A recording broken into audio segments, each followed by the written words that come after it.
Có liền. Đưa miếng thịt lên mẹ. Nó tăng ba mấy ngàn một tí. Vậy thôi, hỏi lấy thịt lên, lấy thịt ở đây thôi. Lấy nèm với chị.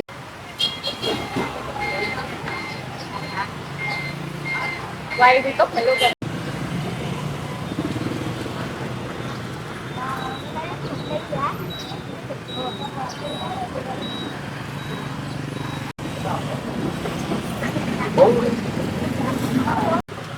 Ăn nem không? Ăn nem không? Ăn hết cho ăn lần quá. Cá cho ăn này.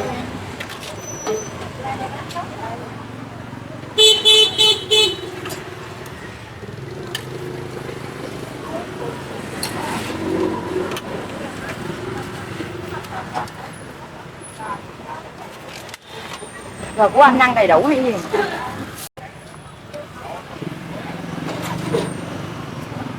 Rồi có không? Một bún không giá.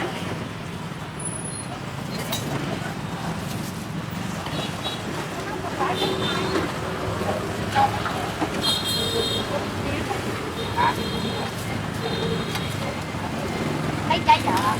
Trái dầu. Đổ miếng thịt lên cho con mẹ.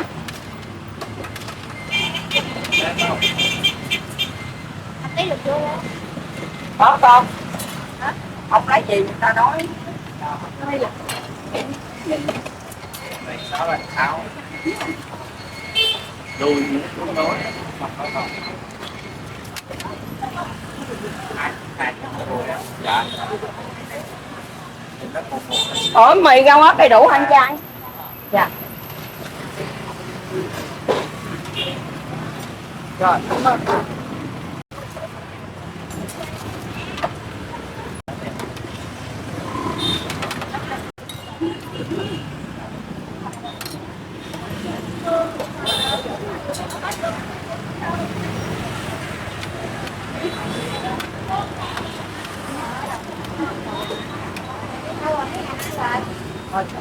Ăn gì coi.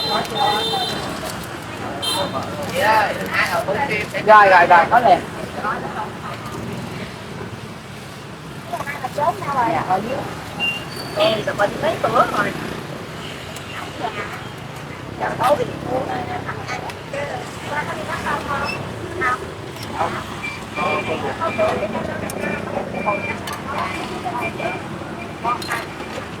Đây thế là bao nhiêu dạ? 70.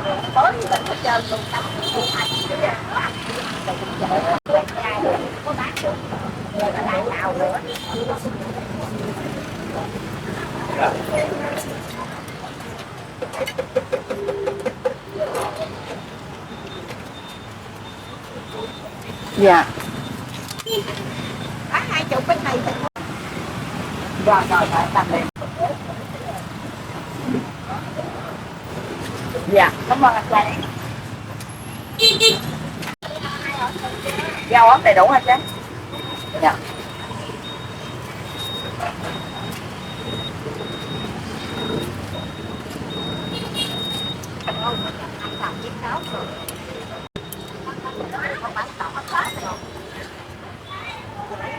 Cho thêm chút xíu ớt thôi.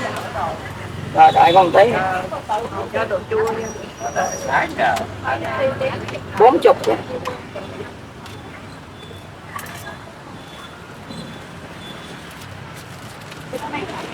Lấy đồ chua mẹ ơi. Lấy đồ chua ra bé ơi. Này luôn là 4.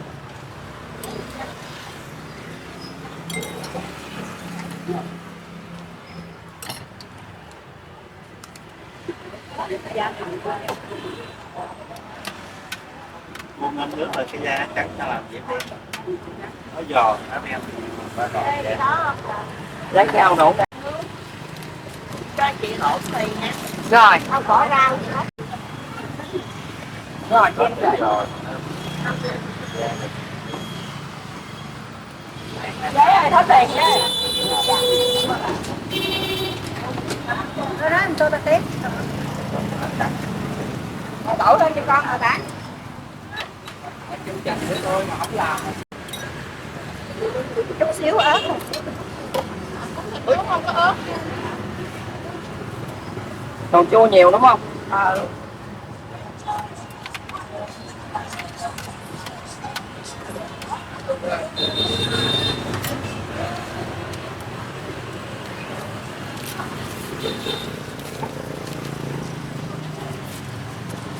Qua. Ủa má. Bữa chị đừng bỏ rau.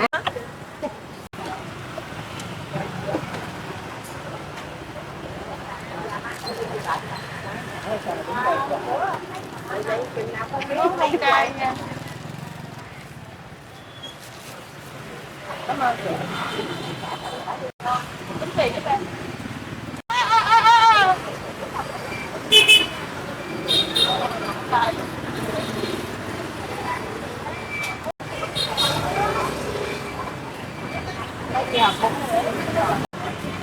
Dạ.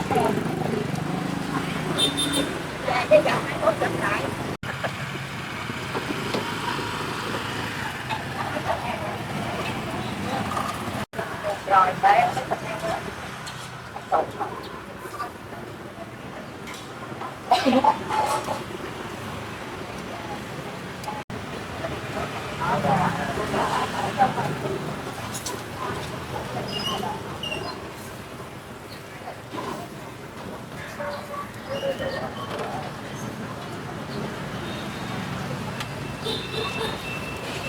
Vô đó là xe quá.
Đó là theo chị nè.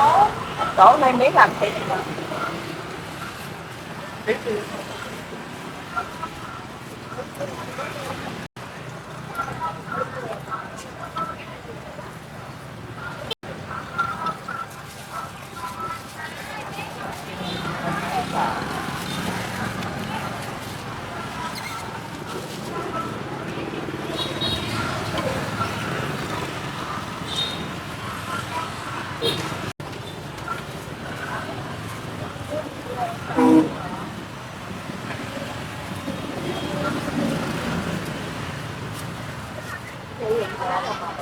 Rồi.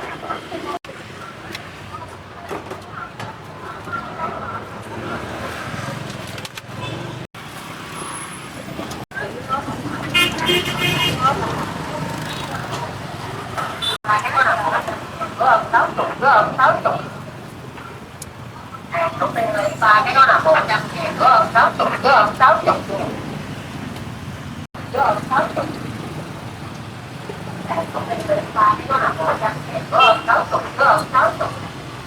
Gom 60, gom 60. Hàng của bên lấy ba cái đó là 100.000 gom 60, gom 60.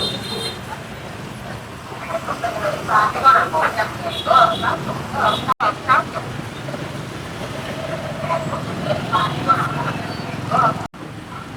Công ty lấy ba cái đó là 100.000 gom 60, gom 60. Gom 60, gom 60. Công ty lấy ba cái đó, công ty lấy ba cái đó là 100.000 gom